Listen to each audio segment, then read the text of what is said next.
Il n'y aura pas de 7e victoire en Ligue 1 d'affilée pour l'Olympique de Marseille. La faute à une défaite à Rennes. Alors, est-ce la faute des Olympiens? Est-ce la faute de Clément Turpin? On voit ça tout de suite.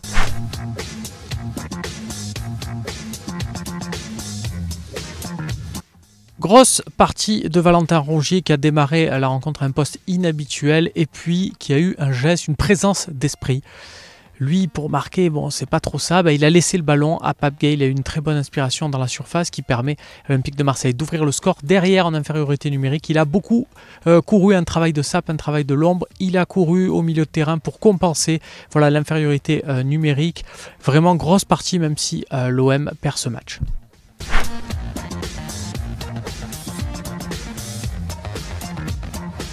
Premier but en Ligue 1, premier carton rouge, mais aussi premier mi-top, mi-flop. Voilà, nouveau concept pour Pape Gueye sur cette partie.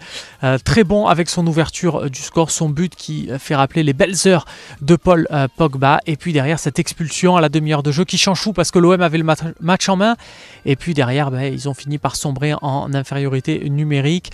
Alors est-ce vraiment de la faute du jeune milieu passé par Le Havre ou plutôt de celle de Clément Turpin? On se rappelle de l'expulsion toujours par Turpin d'Imboula il y a quelques années au Parc des Princes, totalement injustifié.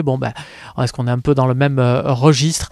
Mais il aurait peut-être fallu avoir un peu plus d'expérience de la part du joueur de l'OM pour éviter les soubresauts et les caprices de l'homme en noir.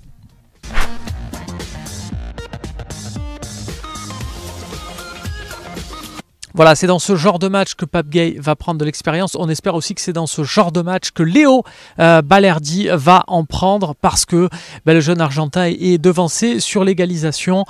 Alors voilà, c'est des petites erreurs, c'est un dépassement de fonction aussi de Rennes qui est à saluer parce que c'est l'arrière droit qui va venir mettre une tête dans la surface adverse.